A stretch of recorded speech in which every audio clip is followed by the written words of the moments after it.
Hello student, class 9th SST कर रहे हैं। लेट्स, आप मेरे साथ स्टार्ट करिए। फर्स्ट क्वेश्चन है बेटा, फ्रांसीसी क्रांति के समय फ्रांस का राजा कौन था? तो क्वेश्चन में पूछा है फ्रांसीसी क्रांति के समय फ्रांस के राजा कौन थे? राजा लुइस 14 यानी 14, राजा लुइस 15, राजा राजा लुइस 16, राजा लुइस 10। तो इसका जो करेक्ट आंसर है वो है राजा लुइस 16। कौन थे फ्रांसीसी क्रांति के समय फ्रांस के राजा? वो थे राजा लुइस 6। ठीक है बच्चों, दूसरा क्वेश्चन है, निम्नलिखित में से कौन लोकतंत्र की निम्नलिखित में से कौन लोकतंत्र की विशेषता नहीं है? तो लोकतंत्र की आवश्यकता यानी विशेषता कहाँ नहीं है? स्वतंत्र एवं निष्पक्ष चुनाव। देखो बेटा, चुनाव तो स्वतंत्र और निष्पक्ष ही होना चाहिए। एक ही व्यक्ति द्वारा शासन, यानी एक राजा हो, या अल्पसंख्यकों के अधिकारों का सम्मान। अल्पसंख्यक कौन होते हैं? जिनकी संख्या कम होती है। जैसे अगर भारत में अल्पसंख्यक देखे तो वो कौन होंगे? सरदार, जैन, ये अल्पसंख्यक लोग होते हैं। या निर्णय लेने में नागरिकों की भागीदारी यानी जो हमारे देश के सिटीजन हैं उनकी कोई भी भागीदारी चुनाव में ना हो।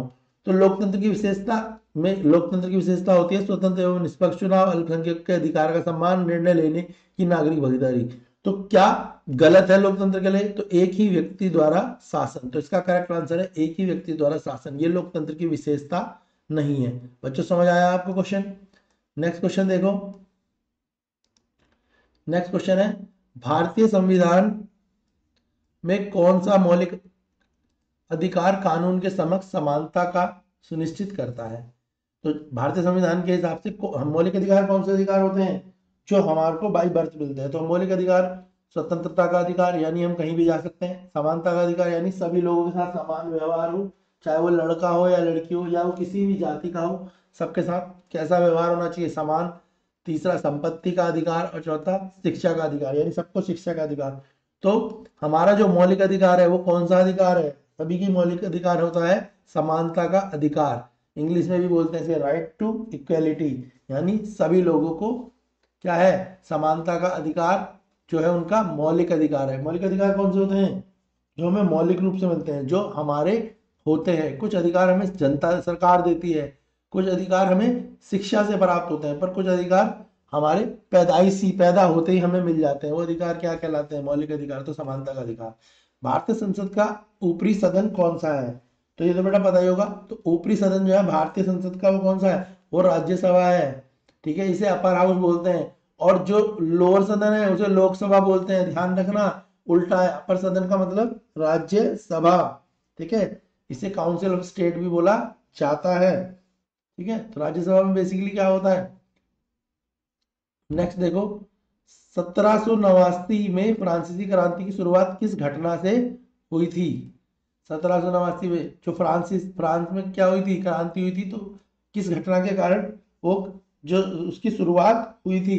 तो वो किसके कारण हुई थी? बास्तीन के किले का गिरना। जब बास्तीन का किला गिराया गया था उसके बाद वहां पे क्या हुई थी? क्रांति हुई थी। इसके ऊपर एक पिक्चर भी आ जाती है और बोला जाता है पिक्चर किससे बनी हुई है, किसके बारे में है? तो वहां भी बास्तीन के किले को गिराने के ऊपर है। तो 1789 में फ्रांसीसी क्रांति की शुरुआत की मुख्य घटना क्या थी? बास्तीन के किले का गिरना। ध्यान रखना बच्चों। क्लियर है क्वेश्चन? फिफ्थ। नेक्स्ट क्वेश्चन है, खाद्य सुरक्षा का अर्थ बताओ। तो खाद्य सुरक्षा का मतलब क्या होता है? खाद्य सुरक्षा का मतलब आपको समझ आ गया? यानी हमारे देश में इतना भोजन होना चाहिए, मतलब इतना अनाज होना चाहिए कि किसी विपरीत परिस्थिति में भी लोगों को खाने की कमी ना हो। मतलब ये सरकार की जिम्मेवारी है। ठीक है, कि सरकार भोजन को इस तरीके से क्या रखे? स्टोरेज रखे। तो खाद्य सुरक्षा का अर्थ प्रचुर मात्रा में खाद्य संसाधन होना, सभी लोगों को हर समय भोजन की उपलब्धता होना, बाजार में खाद्य पदार्थों की ऊंची कीमतें होना, गरीबों के लिए भोजन तक सीमित पहुंच। तो बेटा इसका करेक्ट आंसर है सभी लोगों के लिए हर समय भोजन उपलब्ध होना। तो सभी लोगों के लिए सरकार को भोजन उपलब्ध कराना पड़ेगा, चाहे वो व्यक्ति गरीब हो या अमीर हो, पढ़ा लिखा हो या अनपढ़ हो, किसी भी जाति से संबंधित हो। पर ये सरकार की ड्यूटी बनती है कि लोगों को कम से कम खाना, भरपेट खाना दिया जाए। ठीक है, नेक्स्ट है, कौन सा मौलिक अधिकार भारत में किसी भी धर्म को मानने, प्रचार करने और प्रसार करने के अधिकार को सुनिश्चित करता है? अभी थोड़ी देर पहले भी मौलिक अधिकार की बात चल रही थी। तो right to freedom of religious, या हिंदी में धार्मिक स्वतंत्रता का अधिकार। धार्मिक स्वतंत्रता मतलब हर व्यक्ति को किसी भी धर्म को मानने की स्वतंत्रता है और जाने की भी। जैसे कोई व्यक्ति है, हिंदू है और वो जैन बनना चाहता है तो जैन बन सकता है, या वो माउंडन बनना चाहता है, या कोई माउंडन व्यक्ति है और वो हिंदू बनना चाहता है तो वो उसका मौलिक अधिकार है कि वो किसी भी धर्म को चाहे तो उस धर्म में जा सकता है, उस धर्म की पूजा कर सकता है अपने घर पे। यानी कोई हिंदू व्यक्ति है, अगर वो गुरुद्वारे में जाना चाहे तो उसे गुरुद्वारे में जाने के लिए कोई पाबंदी ना हो। समझ आया? तो मौलिक अधिकार, आप किसी भी धर्म को मान सकते हैं या उसके बारे में बता सकते हैं कि मुझे ये धर्म क्यों अच्छा लगता है, तो ये आपका मौलिक अधिकार है। नेक्स्ट है, भारत के संविधान निर्माण के लिए कौन सी संस्था उत्तरदायी है? तो राष्ट्रपति है, प्रधानमंत्री है, संविधान सभा है या संसद है? ठीक है, तो बेटा यहाँ तो आपको सबसे पता है संविधान सभा। ठीक है, राष्ट्रपति तो क्या होता है, टॉप लीडर होता है। प्रधानमंत्री को तो सब जानते हैं, संसद भी पता है। पर जो संविधान होता है, कॉन्स्टिट्यूशन होता है, उसे कौन बनाता है? उसे संविधान सभा बनाती है। तो भारत के संविधान का निर्माण कौन सी संस्था करती है बेटा? संस्था के बारे में पूछा गया है, तो संस्था कौन सी संस्था है? वो संस्था है संविधान सभा। नेक्स्ट है, भारत में राज्यों को खाद्यान्न वितरण के लिए कौन सी संस्था जिम्मेदार है? जो राज्यों में खाद्यान्न मतलब कितना खाद्यान्न है, कितना भोजन इकट्ठा है, यानी गेहूं चावल का स्टॉक कितना इकट्ठा है, इसके बारे में कौन सी संस्था बताएगी? हिंदी में इसका वैसे फुल फॉर्म है FCI, ऐसे भी याद कर सकते हो, FCI। आपको पेपर में दिखेगा, इंग्लिश में लिखा होगा FCI, ऐसे याद भी कर लेना। और हिंदी में क्या है इसका आंसर? हिंदी में इसका आंसर है भारतीय खाद्यान्न निगम। क्या है बेटा? भारतीय खाद्यान्न निगम। ए ऑप्शन है इसका। ऑप्शन कौन सा है? A option. ऑप्शन कौन सा है इसका? ये ए ऑप्शन है, ठीक है। FCI मैंने इंग्लिश में भी लिख के दे दिया। तो FCI का काम क्या है? ये खाद्यान्न वितरण, ठीक है, कि उसकी जिम्मेवारी लेती है। क्लियर है? नेक्स्ट क्वेश्चन देखेंगे। भारतीय संविधान के अनुच्छेद 19 संबंधित है, तो जो अनुच्छेद 19 है वो किस चीज से संबंधित है? तो बेटा वो संविधान है स्वतंत्रता का अधिकार, यानी सब लोगों को स्वतंत्रता का अधिकार है।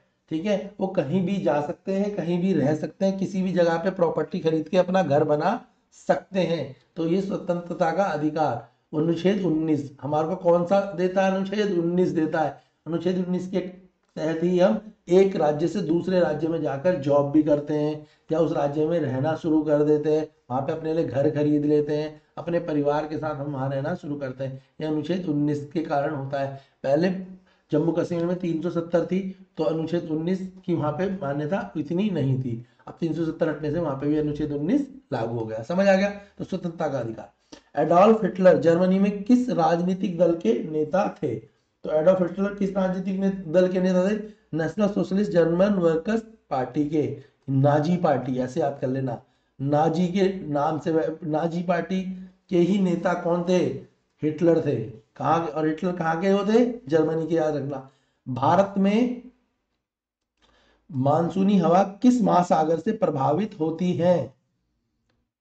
तो भारत में बेटा किस महासागर से प्रभावित होती है मानसूनी हवाएं? तो इसका आंसर है बेटा हिंद महासागर से।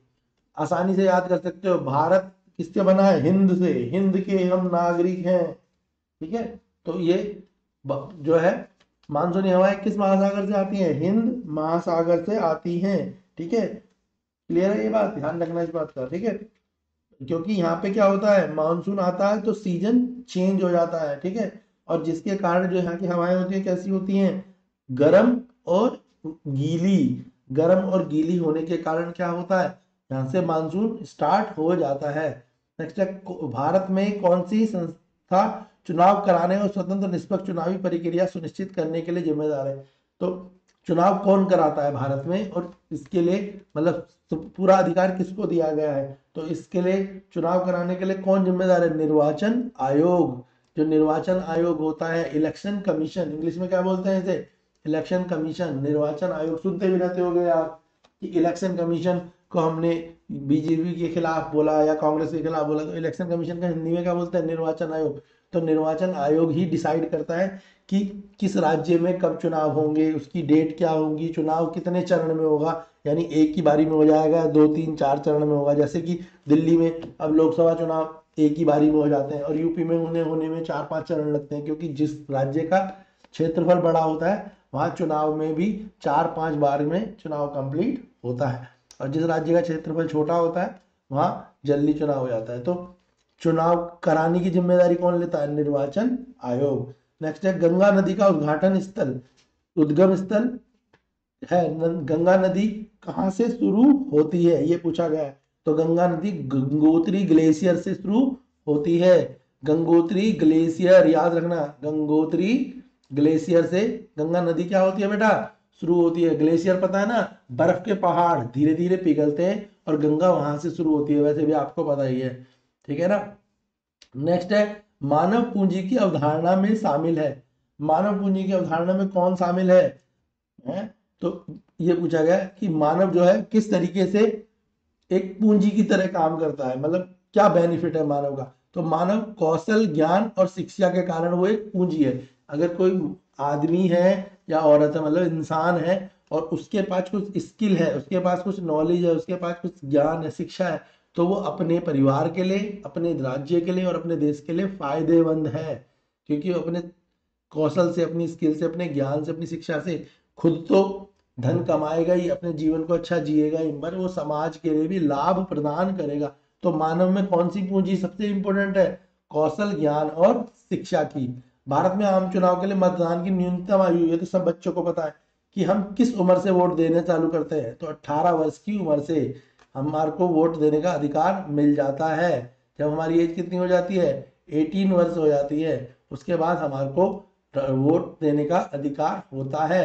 राइट टू वोट का अधिकार हमें कब मिलता है? 18 वर्ष की आयु के बाद मिलता है। बात समझ आ गई बेटा? नहीं है? यहाँ तक कि किसी क्वेश्चन में कोई डाउट है तो बताओ। ये सारे इंपोर्टेंट क्वेश्चन है, अच्छे तरीके से लर्न कर लीजिए, आपके एग्जाम में बड़े ही हेल्पफुल होंगे।